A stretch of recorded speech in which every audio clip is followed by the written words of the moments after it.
firstly into the cage, from Tajikistan, Qosim.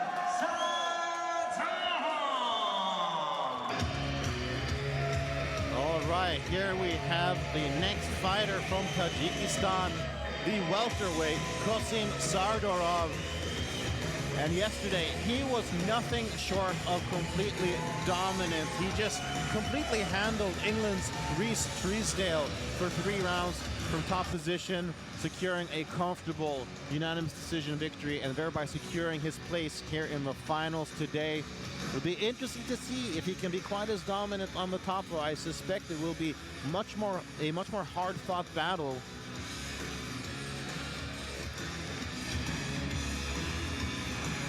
And Tajikistan very animated after their last fighter received a decision loss, but they are still here in full support of Qosim.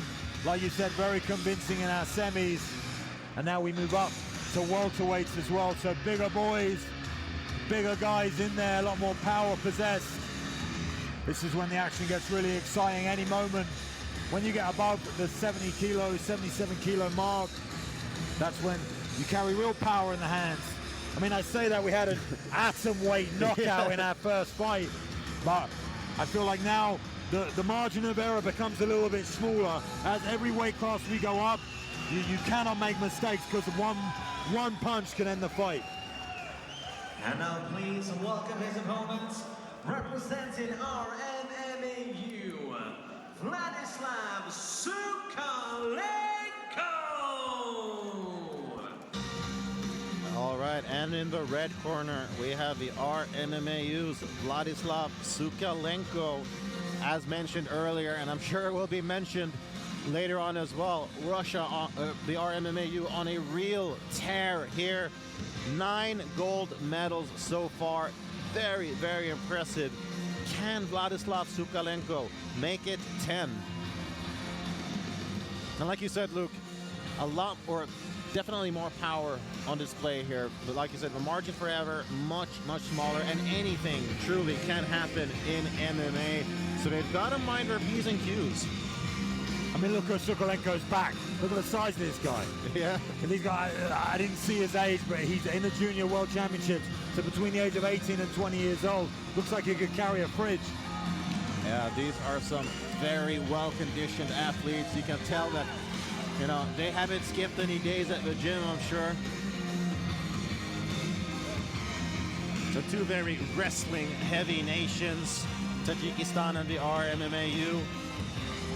Sukalenko has explosive hands as well.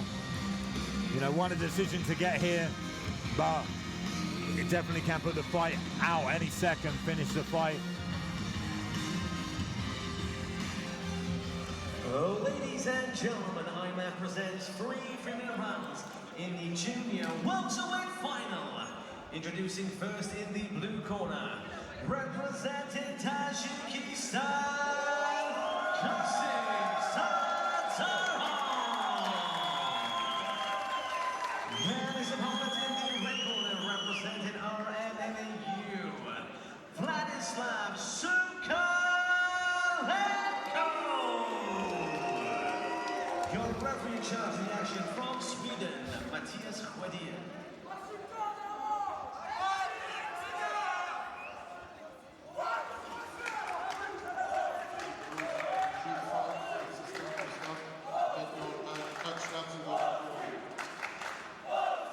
All right, Mattias Sjödén in charge of this welterweight final here at the 2021 IMMAF World Championships. And you can really hear the fans from Tajikistan letting their support for Qosim Sardorov rain into the cage. Vladislav enjoying it though, smile on the face. Intimidating guy, comes forward, likes to bang. Yeah, that's the thing. Like we said before, there are so many ways you can cut it. You could be broken down by some of that, by the boos, or you can embrace it. You can say, you know what, you can boo me all you want. I'm going to beat your guy. And that seems to be the energy that Vladislav Sukalenko brings here tonight. Needs to be careful, moving left, does Qosim. Going to move into that powerful right hand of Sukalenko. Sukalenko really put on some good pressure here early, staying very mobile. Qosim almost looks a little bit intimidated and worried here about the power. Doesn't want to make a mistake, overthinking it maybe a little bit. And a little bit of gamesmanship here from Sukalenko. Stuck his tongue out at his opponent, smiling a little bit here and there. Definitely seems confident, and he should be. Oh, that was a nice left hand connect there for the Russian neutral athlete. Oh, yeah, follows the uppercut right, backhand uppercut left hook.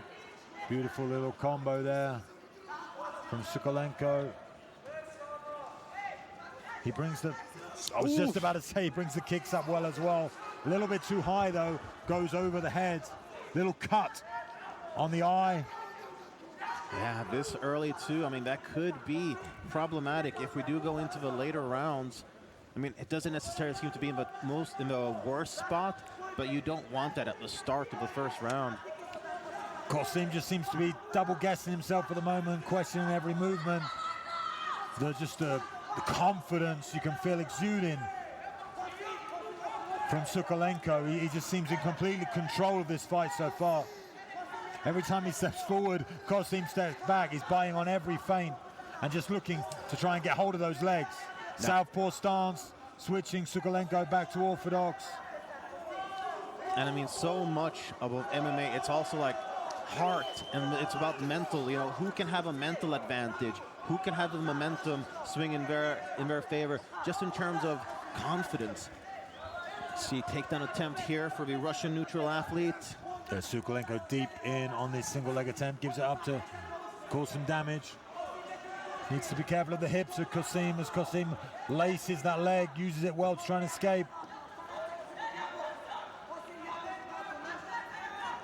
Oh. Looked like we were going to see a trip there for a moment, but defense holding up for Tajikistan's Qosim Sardorov. Boom! Slam, bam, thank you, man. There's the takedown. Gets straight back up, though, does Qosim. Qosim getting reversed as well. He's actually the one trying to initiate that takedown, but Sukalenko aware of it and goes backwards with it. So when you see Qosim lace that leg, we'll see it hopefully in the highlights on the takedown. Qosim's lacing the leg to try and do a trip, try and do a throw, you know, a hip toss. But when he goes to do the hip toss, we see him get taken back the other way. Here we see that uppercut, left hook land. A little bit high here, I feel, is the posture of Qosim. Nice spin-off right hand on the break too. And the momentum definitely just seems to be in Sukalenko's favor. So here, hopefully we get to see the lace of the leg. Not quite long enough there on the highlights for us. And Luke, if you were in Sardorov's corner, what would you be telling him now between rounds? We need to see, so you need to go first. You can't wait for Sukalenko. Sukalenko is intimidating and he's baiting you and feinting and moving, and you kind of freeze up. We need you to throw a jab, use that length. You're a long guy. Let's see you go first. You dictate the pace. Don't just wait on Sukalenko's action. Great advice. I would definitely like to have you in my corner if I ever thought. One day we'll make it happen. Hey, Sukalenko comes out in the red, taking on Qosim Sardorov in the blue from Tajikistan. Smiles there. Intimidating is Sukalenko. Again, we need to see some urgency from the man from Tajikistan. Yeah, I think perhaps some jabs or something like that. Just a little bit of offense, even if it's not going to knock your opponent out. Just, oh, that was a nice little two-punch combination where it lands for Sukalenko. Switch of stance, left head kick, switch back. I expect to see Sukalenko really come alive in this second round. Seems extremely comfortable in there. Swing and a miss. That was like something you'd see at a baseball match. And I like how Sukalenko kind of threats, just showing that uppercut every now and then, just reminding his opponent, you can shoot, but it might cost you. That's all he wants to do. Manages to get this though, comes high, builds the posture. Maybe he's going to convert his takedown. Comes on the back door. Hang on the ankle lace. Very good work here. Relentless from Tajikistan. Needed that. Really needed that in this second round. We're not even halfway in. So that's very important here. See if Sukalenko can try and work back to his feet. And if nothing else, this will be great for Qosim's confidence going forward. Yeah, Qosim very desperate here to keep this on the mat. Good forward pressure. Belly's out, does Sukalenko, but has a heavy whizzer. Gives up on that whizzer and gives up his back. This is very good for Qosim. Big knee. Works well back to his feet though. Does Sukalenko.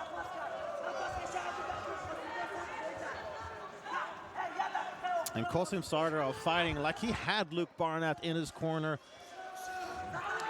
Yeah, come out with a lot more urgency in this round. Doing well, and they see how he has that left arm laced all the way around, controlling that wrist. That's a great position to land some damage. Oh, that's gotta hurt the shoulder on that toss as well. See how he crossed hold of that leg? That's clever. Shelving it on the leg.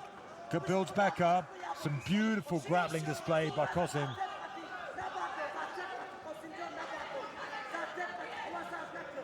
Qosim I just feel the nervous, desperate energy from him. He does not want Sukalenko to make himself get off this fence. And that can burn you out. That can really tie you down. Yeah, absolutely. You got to be careful with how you manage your energy. I mean, even if he wins this round, what if you come into the third round with an empty tank? So there's so much to take into consideration here. Yeah, Sukalenko here just relaxing, good balance, nice hips. Nowhere near to converting these. Here's Qosim, so okay, good knees now on the inside. That's a little bit better, but now Sukalenko's free. Smile from him, and we're back to work. Good round, better round from Qosim. Definitely got the fight in the area that he wanted it to be.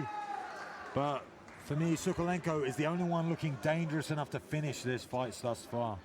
And would you say it's one round apiece here heading into the third and final round? I mean, I'm not sure I like keep being asked about the judges because I don't want to do two jobs in one night. But it's very close. I feel like not so much damage from Qosim, but manages to convert that takedown. These head kicks, that was nice. Shots as well. Sukalenko looking dangerous. But once he managed to get that takedown, it was all Qosim. A much closer second round. It'll be very interesting to see who takes the command when the third round commences. After all, a good start to that round could be all you need to seal the deal for victory. And I'm glad that the cut in under Sardorov's eye not really coming into play as much as I thought it might. Yeah, it was early in the first, but doesn't seem to bother him as we move now into our third and final round. Big grin on the face of Sukalenko. I'm digging that Sukalenko smile, I'll tell you that. Enjoying his moment here in our 2021 World Championship final.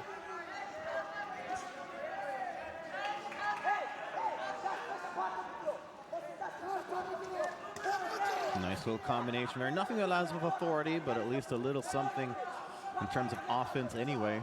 You're throwing left and left hook, left high kick. That's nice to see. Maybe he's going to do it on the right-hand side as well. Right hand, right kick. That's a real development you see. Old school Thai boxers, they always throw left to right to try and create more damage. Left, right, or right, left. Now in MMA, TJ Dillashaw, I feel like, was the first guy to do it with Dwayne Bang Ludwig, but they were throwing right side, left side, you know? Yeah, true. And if you're trained in the traditional sense, you're expecting it to go left, right, or right, left, and it can really catch you off guard. Well, like so many other aspects of MMA, disguising things for your opponent is imperative for success. If you are predictable, then you are in danger of being defeated. Yeah, like that was a very predictable takedown attempt there.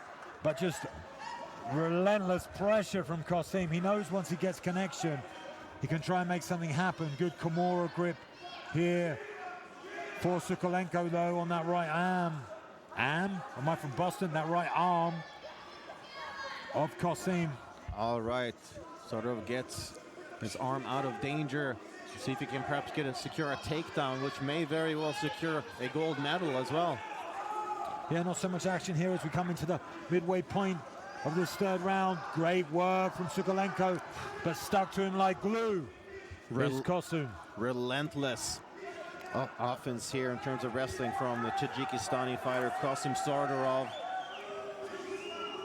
Big boos coming from Tajikistan. They feel like the RMMAU athlete was grabbing the cage. I feel like he was as well, recognized by the referee though. I love how he's grabbing hold of this far angle. That makes life so difficult to get up. But Sukalenko does everything he needs to, rotates well, stands back to his feet. And the thing is, you know, it's not about who's the cockiest and who has the biggest smile. I mean, it's about how you handle the things inside the cage. And I'd say so far, Sardorov, coming back from a tough first round, he really has done a very good job at establishing himself in the fight. Yeah, Qosim having more success in this second and third round, but more pressure, more takedown attempts. Nothing too convincing, not come close to finishing this fight. As we've seen through the way that they score here at IMMAF, damage is number one, the most crucial. Good balance on display here from Sukalenko as we come to the final seconds of this fight. Okay, there we have the 3 rounds in the books, and once again, the judges will be called upon to decide who leaves here with the gold. Will it be Tajikistan's Qosim Sardorov in the blue corner, or the RMMAU's Vladislav Sukalenko in the red? Well, this will be the 4th decision in a row when we've been commentating, and they've all had an RMMAU athlete take away that decision victory. Shows you the tactical approach of them. Hard job here for IMMAF judges. Yeah, well, if MMA judging was easy, everyone would do it. Don't envy their job here tonight. The scores are being collected here, cage side. I'm hoping Ricky Wright isn't the one that adds them up, because I wouldn't trust it to save my life as he comes waltzing up here to get into our cage. The proud Welsh Dragon, Ricky Wright.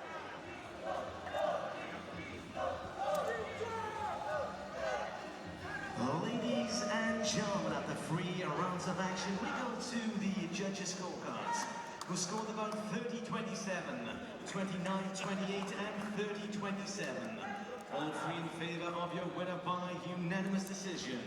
And now your IMMAF Junior Welterweight Champion of the World, in the red corner from RMMAU, Vladislav Sukalenko.